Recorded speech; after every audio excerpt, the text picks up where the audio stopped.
এভাবে স্মুথ ভাবে সমান করতে হবে। যত স্মুথ ভাবে সমান করা যাবে বা স্ট্রেট করা যাবে তত ভালোভাবে পাঞ্চ করা যাবে।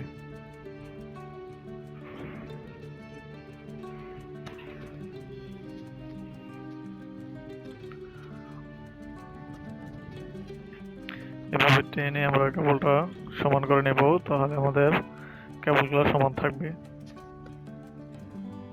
এবং কোনো প্যাচ থাকবে না।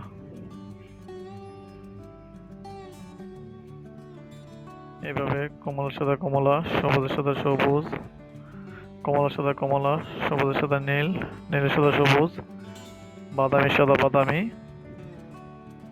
এভাবে দিয়া